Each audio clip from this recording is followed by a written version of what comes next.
मीरपुर नाम के शहर में तेजस अपनी पत्नी नीरू के साथ रहता था। पति पत्नी दोनों ही नौकरी करते थे।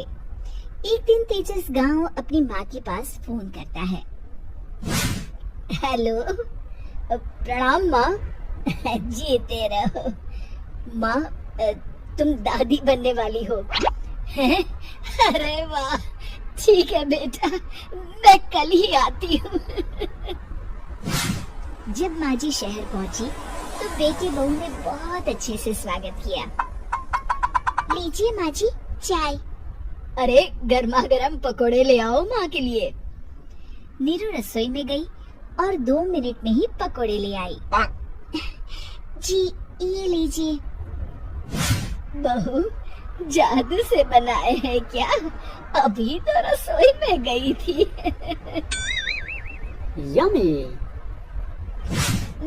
माँ जी, शीला रसोई में पकोड़े तल रही है, मैं बस लेकर आई। हे भगवान, मेरा धर्म भ्रष्ट कर दिया तूने। अब तो गंगा जल से शुद्धिकरण करना होगा।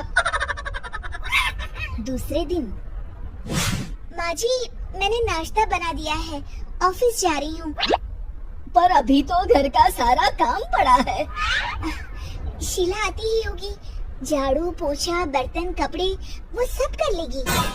हमारे जमाने में घर का सारा काम हम ही करते थे। जी माँ जी, आप बहुत होशियार हैं, मैं घर ऑफिस दोनों नहीं संभाल पाती। तो जरूरत क्या है घर से बाहर जाकर चाकरी करने की? वैसे भी घर का काम खुद करने से घर में बरकत आती है, समझी? पर माँ जी, पर वर कुछ नहीं, इस महीने की पगार मिले फिर ऑफिस बंद है। हाँ। रात को नीरू तेजस से कहती है, सुनिए जी, माँ जी बोल रही थी कि मैं नौकरी छोड़ दूं। वैसे ठीक ही तो है, अभी तुम्हें आराम की जरूरत है। फिर भी आराम कहाँ, शीला को छुड़ाने के लिए बोल रही थी। तो अब 24 घंटे में इतना काम तो कर ही सकती हो। पर जॉब पसंद है मुझे, घर पर मन नहीं लगेगा। अगले दिन जब दोनों ऑफिस के लिए निकल रहे थे, मेरी तो कोई कीमत ही नहीं है इस घर में। माँ जी, आजकल महंगाई बहुत है, रहन सहन भी बदल गया है। दोनों नौकरी करते हैं तभी ठीक रहता है। अच्छा, तू कहना क्या चाहती है? मेरा बेटा तुझे बिठा के खिला नहीं सकता? तू ही इस घर का खर्च चला रही है, हैं? नहीं माँ जी, मेरा वो मतलब नहीं था।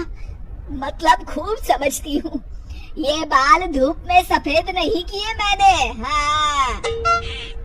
अब तो ये रोज का काम हो गया था। तेजस भी रोज की झिकझिक से परेशान हो गया था। एक दिन उसने कहा, नीरू, वैसे भी तुम्हें मैटरनिटी लीव मिलने वाली है, तो अभी से ही छुट्टी ले लो। पर क्या, मेरी सैलरी अच्छी खासी है। आखिर नीरू ने रिजाइन कर दिया। जब बच्चा हुआ तो घर में सब बहुत खुश हुए। कुछ दिनों बाद तेजस फाइल देख रहा था। क्या हुआ तेजस, कुछ परेशान लग रहे हो? हाँ, वो हमारी जितनी सेविंग्स थी वो तो हॉस्पिटल में और छठी के फंक्शन में खत्म हो गई है नीरू। और अभी वैसे मंदी चल रही है तो मैं बोल रही थी कल मुन्ना को हेपेटाइटिस का टीका लगवाना है। नीरू, क्या पोस्टपोन नहीं कर सकते? नहीं जी, बिल्कुल नहीं। अब तेजस को समझ में आ रहा था कि उससे गलती हुई है। पैसों की कमी का असर घर के माहौल पर भी पड़ रहा था।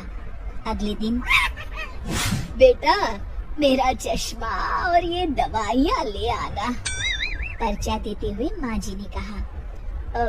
जी। तेजस, मुन्ना के लिए दूध का डिब्बा और डायपर भी ले आना, और ये किराने के सामान की लिस्ट है, इसे भी लाना है। तेजस गुस्से में लिस्ट मरोड़कर फेंकता है और चिल्लाता है, पैसे क्या पेड़ पर उगते हैं? ये ले आना, वो ले आना। अरे, पर ये जरूरत का सामान ही है। वो गुस्से में बिना कुछ कहे ऑफिस चला गया। अरे लंच तो ले जाइए।